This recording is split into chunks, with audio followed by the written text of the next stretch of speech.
Security seminar here at Purdue University. Today is my great pleasure to introduce Mike Burmester from Florida State University.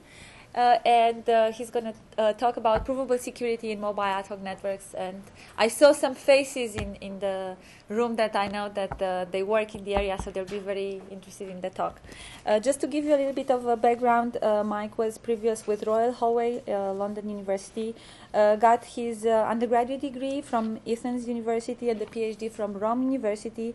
And his main research interests are in key distribution, privacy, anonymity, network security, and watermarking.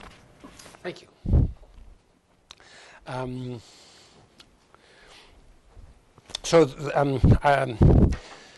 My name is Mike Burmester, as Xena said, and this is joint work with Trifan Lee, who is also at Florida State University. He's a visiting professor there. And what I shall talk about is security for mobile ad hoc networks. This area has been sort of a lot of research has taken place in it, and it's some very interesting work has been done, including work in Purdue, on designing efficient and reliable routing algorithms. The focus has been on efficiency and reliability, and not so much security. And this approach makes sense in a new area where you're not quite sure how to get things done. It's best to focus first on working out protocols that are reliable, and at a later stage, when you have something which works, then consider the possibility of it working securely and not being abused while it works. So, in many respects, I think the time has come to look at how these protocols can be secured, and in general how the whole area can be viewed from a security angle. And this is what I'm going to talk about.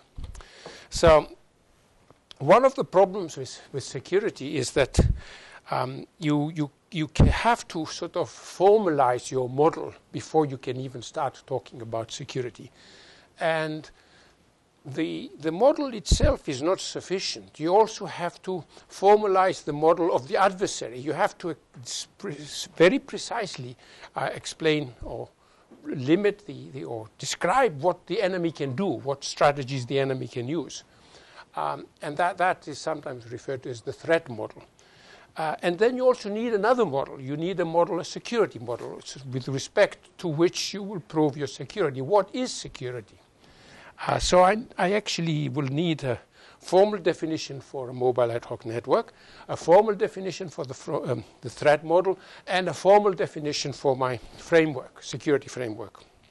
And then I'll start asking questions. My first question is that is it possible at all within my formalism to get security? Because if I can't, then I've put the security to be too tight, and then I can't get anything. And I will considering two ways of achieving my goal. There will be approximations. They will converge towards my goal. And the one will be a reactive approach, tracing malicious faults. And the other one will be a proactive approach, tolerating faults. And I shall say more when I come to that. My introduction is very brief. The mobile ad hoc networks, there's a lot of work going on, and I could spend a quarter of an hour talking about them. I just will sort of single out some of the basic properties they have. Essentially, they are sort of collections of mobile wireless nodes. They have no infrastructure because the nodes move and the range of their broadcast is short. The links are made and broken in an almost ad hoc way. Usually the nodes are battery powered, so they have constrained resources. To communicate in such an environment, it is not possible to communicate directly. What you have to do is you have to communicate by relaying packets through other nodes. So you have to find a route, and the packet is relayed from node to node until it reaches its destination. And the big problem there is how can you design a routing algorithm which is secure in a malicious environment. And the problem itself is ill-defined. I mean, the question is, what do you mean by secure in the first place? So you have to define a formal framework for security. And the second thing is, what do you mean by malicious adversary, which means that you have to describe what maliciousness or the threat model. So that's what I will start. But I need models. So my first model will be trying to capture the essential characteristics of a mobile ad hoc network. It has been done in many ways. Essentially, the first thing is I have to capture the nodes, the mobile nodes. What are the mobile nodes? And the simplest way is to use a finite state machine. So each, and a probabilistic one, they're allowed to toss coins. So my nodes are sort of Turing machines or whatever it is. This is from an abstraction. I need this abstraction because if I want to prove anything, I have to be very specific about what I can achieve and how I achieve it. The next thing is a little more complicated, but it can be done quite simply. How can I describe this network which keeps changing in time? And the simplest way is to use a finite again, a sort of state machine, but a random process. It's sort of a Markov process or whatever it is, and which at each point in time it specifies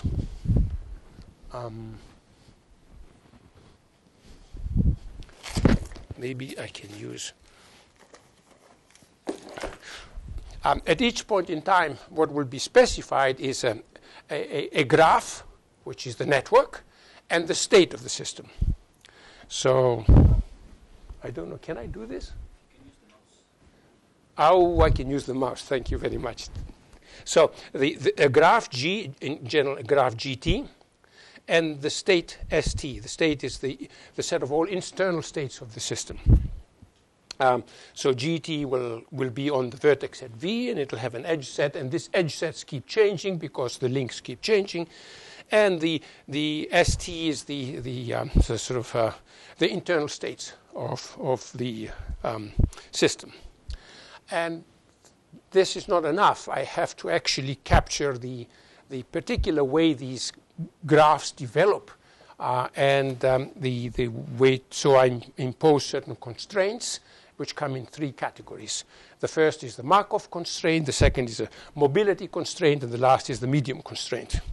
The Markov constraint essentially has to do with memory. So what happens is the current state of the system, given the current state, then the next state is defined independently of all the previous states, earlier states. And the second one has to do with the transitional probabilities, how you go from the current state to the next state, the current state being GT, and the next state being GT plus 1. Or this is the system.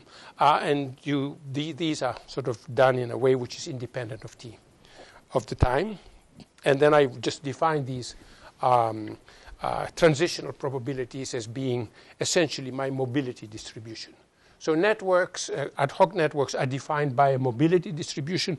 Who takes part in the mobility distribution are essentially the nodes and nature. The mobility distribution may be simulatable. Some of the ad hoc networks fall into this category, simulatable ad hoc networks, but most of the more interesting ones are non-simulatable. And the reason is that nature cannot be simulated, or you cannot simulate the behavior of the nodes. The nodes may have sort of non-simulatable behavior. If you could simulate, of course, the model would be much easier to deal with. What I'm trying to capture is a general setting, a more general setting, and the more general it is, the more closer to the applications I have in mind it will be. So whatever it is, if you don't want this definition, just the earlier definition will do, but I cannot prove anything if I don't have a reference point to which I'm going to prove things. And my next slide has to do with, I haven't finished this yet. The last constraints will come into the medium constraints. These are the normal, what you would expect a wireless broadcast constraints, the bound constraints to be. Namely that you want the sort of the medium to be promiscuous. If a node broadcasts something at some point in time, then all its neighbors will receive that at the same time. And essentially the time taken is bounded, so I want synchrony. I don't want this time to blow out of, get larger and larger. So I want the medium to be promiscuous. I want the medium to have synchrony. I want bidirectionality. I can do without. There are interesting models without, but to make life simple, let's assume that the graph is symmetric. And the last one, and I have to deal with this, has to do with limited bandwidth. In other words, if within a neighborhood, every node starts sort of sending out broadcasting, then what will happen is you will overload the medium, and you will have transmission failure. So these are essentially restrictions, constraints, as I call them, which somehow try to capture the behavior of a mobile ad hoc network, and I will be bound by these. And now I will be bound by these is, sorry, I've jumped a slide. I have to sort of be more specific about this. The constraints actually bound the behavior of the nodes which adhere to the rules of this system. But malicious nodes need not adhere to this. You cannot force nodes to have transmitters with a limited bandwidth, or to have weak, low battery, or use weak batteries. Malicious nodes may use other systems. So my model is not adequate in the sense that it has defined the behavior of, if you want, the good nodes, of those who stick to the sort of the rules of the system, but it doesn't specify the rules of the malicious nodes. So the threat model, that has to be defined separately if I want to deal with security issues, because security issues will have to deal with malicious behavior. So in particular with mobile ad hoc networks, what the malicious, since I want to capture this, I have to describe what malicious nodes could do, is in particular they could use out-of-system links. They could have a separate wireless system. They could have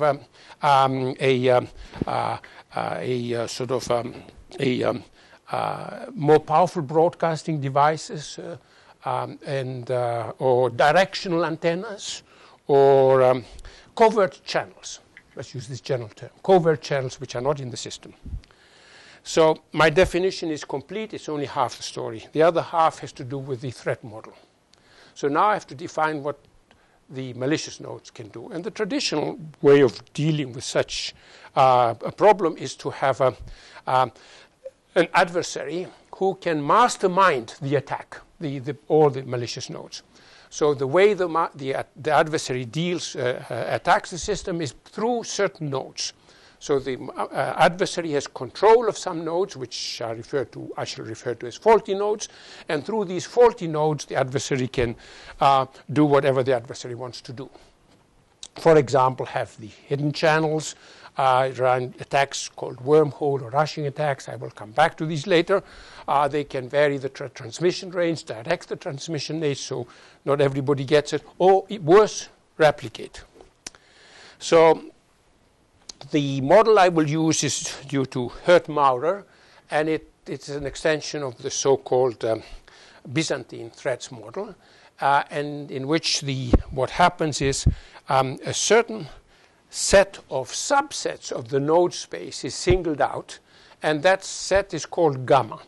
The sets of gamma are those that can be corrupted by the adversary. So the adversary at the beginning of the lifetime of the system can choose which set of nodes it will corrupt.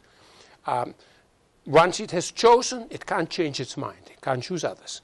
They are fixed for the duration of the system. This model is not a dynamic, it's a static model. There are variants of it which allow the adversary at regular intervals or at certain intervals to be able to release some malicious nodes back into the honest world and take some others, and so change the set. But I'm using this model, the static one. So the adversary can choose which nodes to corrupt, the set of nodes to corrupt from the set gamma, and this is called a gamma adversary. And the adversary corrupts, undermines the functionality or frustrates the functionality of the system using these corrupted nodes. The Byzantine threats model is a special case of it, in which the size of these subsets is all upper bounded by some number k. Say if k is 3, then the adversary can corrupt up to any 3 nodes it likes. But once it has picked the 3 nodes, it's stuck with these 3 nodes. It can't change in this static model. In this, the other thing to complete the sort of this definition of the threat model, I just want to refer to the ways the adversary can attack the system. The attack one is passive, and the other is active. Passive is the sort of least sort of malicious way, or the most benign way. What the adversary just does is eavesdrops on what happens, is going on in the network. So it just observes and listens. The active one is what I described before. The active one involves dropping packets, snooping, modifying, fabricating, whatever else. Whatever the adversary can get away with it, with whatever is allowed in the threat model, the adversary will do it. Why? Because it wants to sort of frustrate the normal sort of functioning of whatever is happening in the network. I call nodes which do these nasty things malicious or Byzantine. This is the general name. So now I have defined what happens, what a mobile ad hoc network is, as a sort of Markov process of evolving networks. I have defined what the enemy can do, what the enemy is bound by, what the threat model is. Now I can define what I mean by saying that something is secure, an application is secure.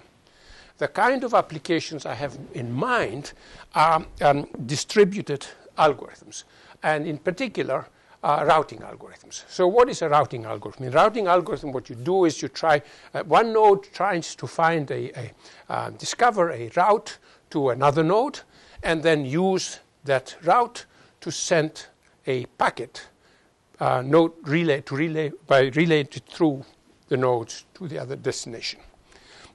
The process is a distributed process. Everybody's involved in it. Everybody's involved because the node, each node knows only its local neighborhood, its neighbors. It doesn't know, and it can't go beyond it, and therefore it has to find out from its neighbors what their neighbors are, and so on. So everybody has to participate, at least in that local area, helped out together to find the path. And once the path is found, then the nodes on the path have to forward every packet received to the next one down the path. And that's a typical distributed application. I will describe my sort of definition, security definition, in terms of a distributed algorithm, P. What I will, so this distributed algorithm, if you think about P as being, say, a routing algorithm, what it will do is it will be given as input the source and the destination and the packet that the source wants to send to the destination. It'll work a little bit. Eventually, that packet will have to travel to the destination, and the destination will have to send back an acknowledgement to the source. And if everything happens, then the source will be happy that the destination got the message, the packet, and the destination will have the packet, and the protocol will end in a sort of, it will terminate in a success state. So it'll say, good, success. If that doesn't happen, if the source doesn't get an acknowledgement that the destination has received the message, then the protocol won't end in this state, won't be successful. And so my definition of security has to do with tolerance, tolerating a gamma adversary. So I'll say that this protocol, say this routing algorithm, whatever it is, P, tolerates a gamma adversary as defined just now, if the probability that the protocol terminates when the adversary is active is the same as the probability that it terminates when it's passive. And that means essentially that the adversary has not achieved anything. the protocol is equally like this, with the probability that it succeeds is unaffected by whatever the adversary does. So the adversary might as well stay quiet and not do anything. And that's sometimes called the sort of perfect tolerance, gamma tolerance.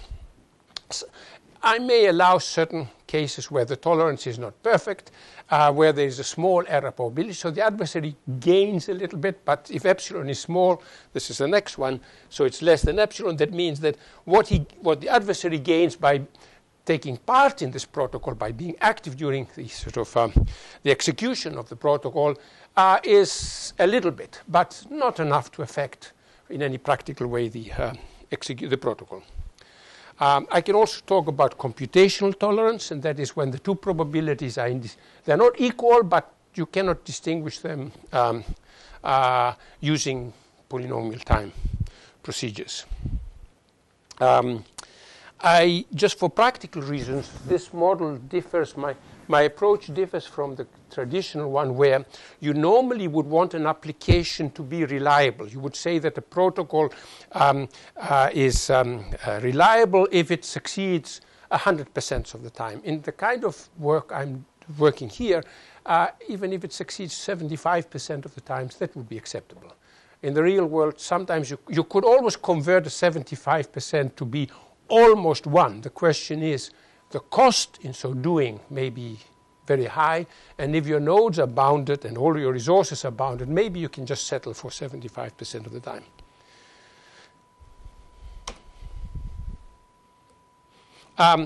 Okay, so now I'll get back to the kind of algorithm I'm working with. This is these are sort of these routing algorithms, which on which and a lot of work has gone on in this area, and most of the routing algorithms which have been sort of proposed have certain very advantages and offer certain. Some are more flexible in some ways, others in other ways. Essentially what you could do is you could classify them in two categories: those which are network-centric and those which are source-centric. Network-centric algorithms rely on the sort of rely on the algorithm in which the routing effort is distributed. Everybody helps out.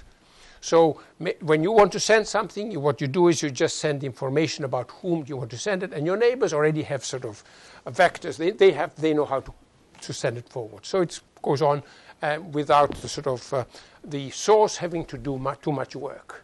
The work is done on the way to the destination. There are a couple of algorithms in this category: DSDV, WR, and AODV. AODV sometimes falls in both categories. The second is the one in which the source does all the work. The source does the work to find out the best path, the shortest path to the destination, and the nodes on the way to the destination do the minimum. They just forward the message when they get it. From a security point of view, the source-centric routing is better, is less vulnerable to malicious attacks.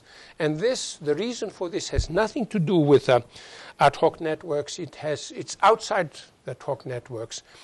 It has to do with the way trust trust infrastructures are linked together.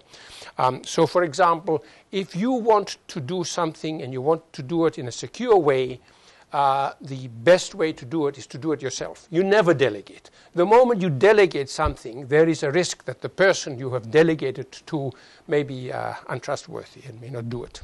But if you do it yourself, then you can trust yourself.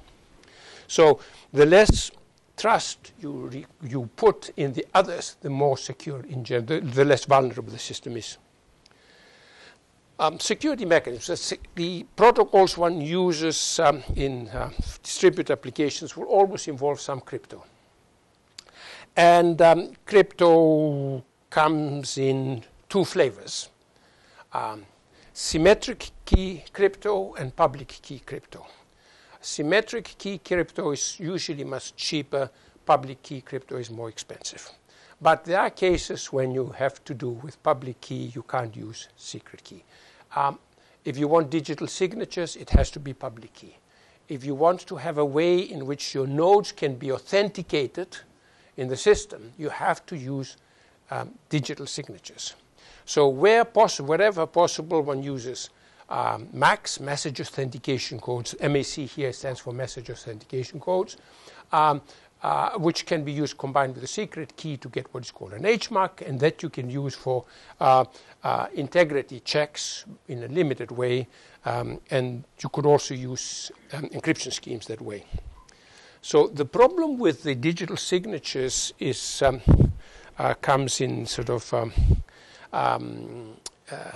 it has not to do so much with the digital signatures. It has to do with a problem which public key crypto systems have, and I'll try to describe it. So the first thing is this. To be able to identify nodes in the system, at the beginning of the system, each node is assigned a secret key, is given a secret signing key, and also a list of the public keys of all the others. That's why I somehow avoid the trusted key infrastructures. So a node has kept a list of all the public keys of everybody else and its own secret signing key. So it can sign, and using the public keys of the others, it can verify everybody else's identity, for example, or link a message to an entity. So digital signatures then can be used to link messages which are signed by a node to the node who signed them.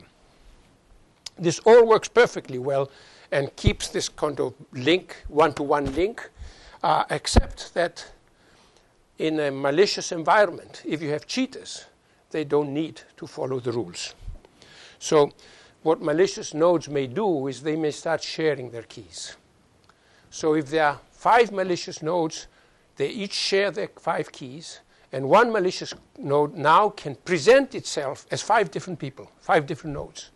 And this creates a problem in a mobile ad hoc network, because the only way to deal with other people is through what you get from them. So if you get 5 signed messages by nodes who all claim to be your neighbors, you must assume that that is the case, whereas in fact only one node is there signing on behalf of the 5.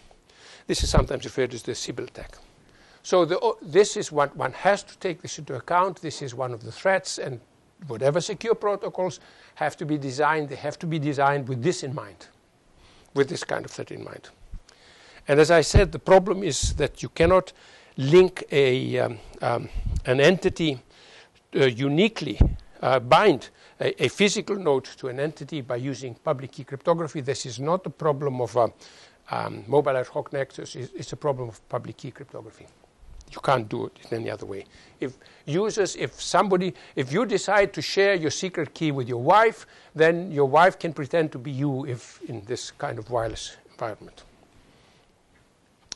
There are 2 general attacks which can happen in this environment, due, of course, to the malicious behavior of the adversary. And I've grouped them into 2 categories, and most of all the attacks fall in these 2 categories. The so-called denial of service attacks and the man-in-the-middle attacks. Denial of service attacks are sort of the straightforward attacks. They are the attacks in which the adversary triggers some kind of event which results in the network not being able to provide the service it is supposed to provide. And usually this happens by flooding the network with irrelevant packets. That's malicious. Or it may happen in a non-malicious way where there are too many nodes in a neighborhood, and one node wants to talk to the others and just sends out in a flooding mode, broadcast in a flooding mode packets, and all the nodes sort of repeat that, and then you overload the network. So another one is packet dropping, and the most malignant form of this attack is the one where colluding nodes attack your distributed denial against a specific, mount a distributed denial of service attack against a specific node and isolate it. How to deal with these things? Well, you can use various ways. One is intrusion detection techniques. Well, if it's not malicious, there are nice ways of doing it using gossip protocols. These are protocols in which somehow reduce the redundancy in a clever way. If it's malicious, one way is to have denial of service, intrusion detection mechanisms. That doesn't work in general very well. A better one is to have fault tracing mechanisms and some kind of redundancy. So if something doesn't come from one path, it comes from another path. I'll talk about this more. The man-in-the-middle attacks are sort of more nastier because what the enemy does is the enemy sort of takes control of the communication between two nodes by interposing between them. So the nodes are not neighbors, but the enemy somehow gets close to the one and sort of through some other one close to the other, so it sort of then relays packets from the one to the other. If it's a passive attack, then the enemy just relays packets, nothing else. And that may seem harmful, harmless, except that because the enemy has taken control of the communication, the enemy at any point in time, if the message is sort of critical, can halt it, can stop it. And that would be a denial of service. And it's a smart denial of service. It is only there when there is a good reason, when the enemy wants to stop it. So the enemy, by having control of a communication channel, can actually prevent certain things happening when they would do most harm, for example, to the enemy. The active ones are even worse. The enemy then puts on a face. He's an insider, a respectable node, a node with a public key. Everybody knows it, but it misbehaves. And there are three attacks which I won't have enough time to describe, but they're all rather clever, and they all have disastrous effects on communication. They come under sort of different names. One is called Wormhole, the other is called Rushing attack, and the final one is Sybil attack. The Wormhole attack is an attack in which two malicious nodes, what they do, use their special covert channel to communicate, and the one links up with the one system and the other, and they actually pass all the messages through the one, and so the two nodes which communicate through this channel of the malicious nodes may think that the route is very short, because essentially it could appear to them that there are only three nodes, or four nodes between, two nodes between them, the two malicious nodes, and actually the distance may be much longer. So they may prefer to choose this route, the path from other paths, because it's the shortest. It appears to be the shortest, the most effective. Whereas it isn't, and it's under the control of the enemy. The rushing attack is a sort of twist of this. What happens is the malicious nodes can actually rush through the packets, through these covert channels, much faster than what happens in the normal network, and that gives them even more power. And the Sybil attack is the attack in which actually they share their secret keys, and a node can present itself to its neighbor as being 5 different nodes in 5 different faces, if there are 5 bad guys. How do you counter such attacks? Well, that's hard, and these are the hardest to counter. There are 2 out-of-system methods which are used. Sometimes these attacks cannot be solved, cannot be addressed within the system. And usually these are addressed out of the system. And the one is a temporal and the other is locational. The temporal deals with the time. Speed of light is that's your upper bound. The time it'll take to rush through this sort of packet cannot go faster than the speed of light. If you have very accurate timing devices, maybe you could do it. The second has to do with the location. If your neighbor claims to be 5 different people, then you may insist on getting authenticated, signed copies of this sort of position. And then each one will sign that position. But at the same time, somewhere far away, another malicious node will do exactly the same. Now, if you have 2 signatures of the same node, which one's in place 1, another 15 hops away, then that node is a lying node. And that's how you can deal with it. The security is typically dealt with in a protocol in different layers of the protocol stack. And there is a reason why, and why it can be done, and how it can be done, and why it can't be done in sort of an arbitrary way. And this has to do with the fact with the faults that occur. So you have two essentially types of faults. Faults that are whose effect is stochastically indistinguishable from ordinary link failures. So they occur independently with a certain predictability. You know them.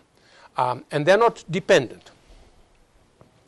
And they are caused by the mobility of the system, radio interference, the sort of thing when bulbs sort of have a life expectancy and they won't last too long, and you can design methodologies to deal with it by having 3 bulbs instead of 1, and when 1 goes out, then you replace it.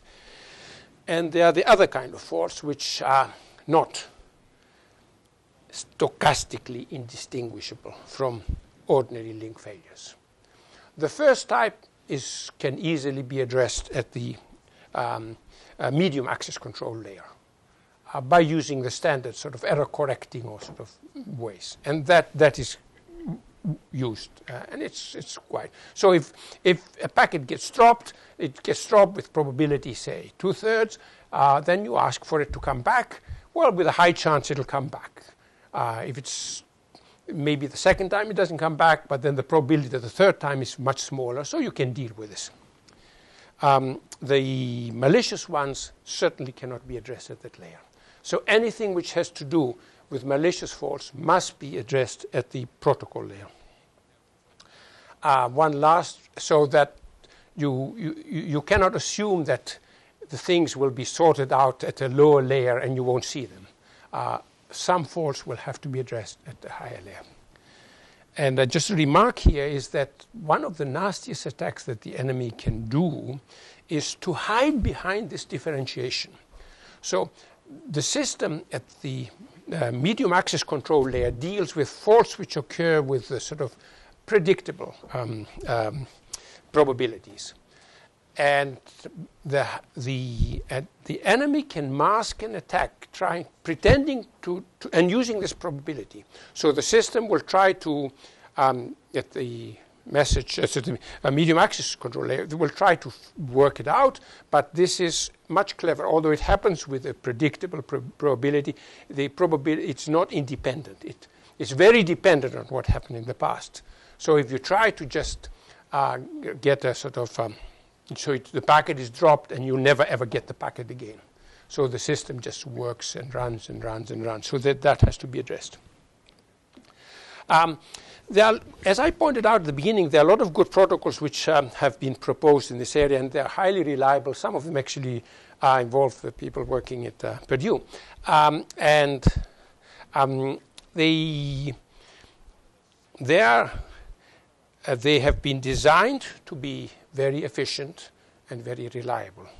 They were not intended to be in a sort of security framework, especially not with sort of the malicious type of attacks I'm talking about. And so it makes sense to try and, at this point in time, to find ways of securing them. And this is what I'm going to do. So, my problem. The problem is this. Is there a secure routing algorithm? And I have to be more specific, because now I have a model and I know exactly what I want. What I mean by this is there a routing algorithm that will deliver immediately or almost immediately the packet to the destination, provided, of course, that there is a path from the source to the destination which has no faults, no faulty nodes.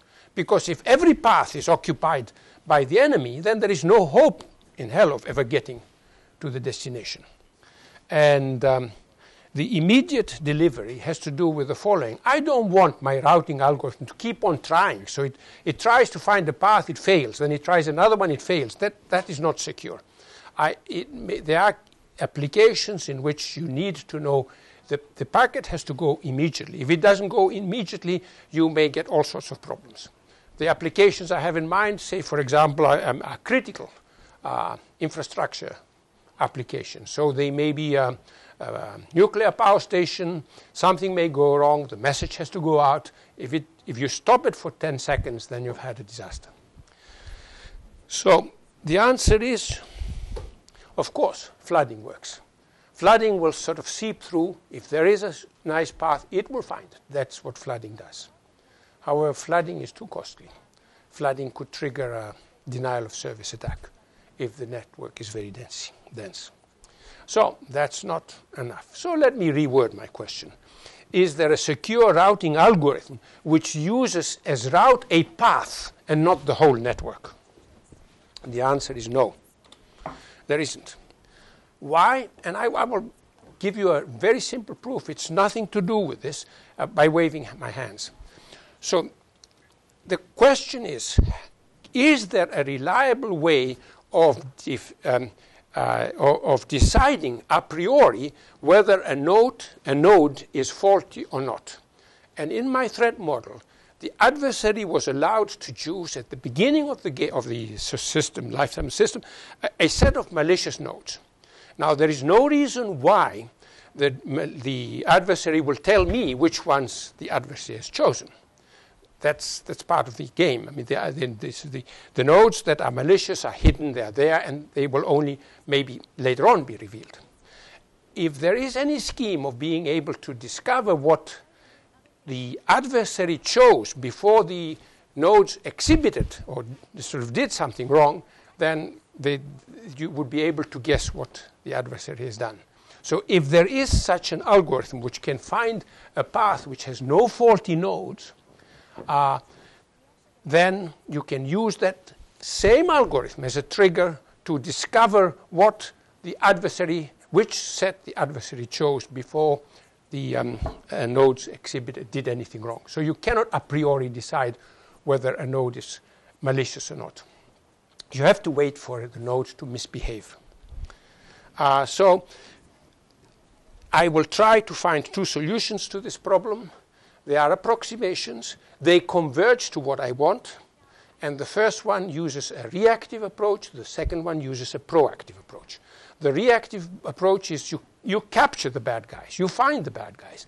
If you find the faulty nodes, then eliminating the one at a time, what will happen, since the adversary can only choose a certain number, eventually the adversary will lose because he will lose all his sort of nodes, and then the system will run perfectly because you won't have a malicious set, at least in this approach. The other one tolerates malicious behavior. It tolerates at some cost, and I will describe how it works.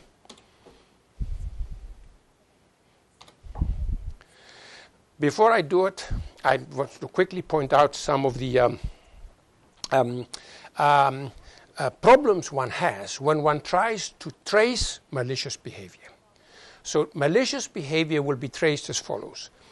Nodes, good nodes, non-malicious nodes, will observe malicious behavior. What they will do is then sign a report, which report will say that node A signs below that node B is malicious, and the signature by node A. You get this. The question is, who is the faulty node, A or B? It could be that A is truthful in the statement and that B is malicious, or it could be that A is a liar. You can't say which one. So what you do is you throw away both. That's one approach. The other one is when you try to trace malicious behavior, one way is to actually look at failure reports. If things happen, if certain paths are more vulnerable to failures, then it may be more likely that there is a malicious node on these. That argument is good in some respects, but it can't be supported because what will happen is all these rates which are based on reports can be affected by malicious nodes lying and giving faulty reports or no reports at all. So I will focus on K adversary sets. This is the Byzantine threat sets. And the way I view the security is as follows. If I'm using tracing, then what you do is once you trace, you throw them away. Each time the number of bad nodes is lowered. Eventually you win that way. Another way would be to get more than K nodes, if you know what the threshold is, to countersign. So you would want a certificate by k plus 1 nodes to say that one node is bad. If you know that k is the maximum, then that's how you can get away with it. I'm not going to describe either. I have two protocols here which are very nice. I'm not going to describe them. You can find them. I think I will post on the web page the paper. So I have a question. Did you change the question with the immediate delivery? Because your approach is going to guarantee immediate delivery, right? Not here. The other one, the multipath. So this one doesn't address immediate delivery. What it does is it says the following. It does address in the following. So let me point. So what happens is this. So I does address it, and I'll come to it. But thanks for pointing it out. Give me a minute. So this is called optimistic, and it's called optimistic because if there is no misbehavior, if no node misbehaves, then the cost is exactly the same as any of the other protocols. You don't pay any more. So this is why it's optimistic.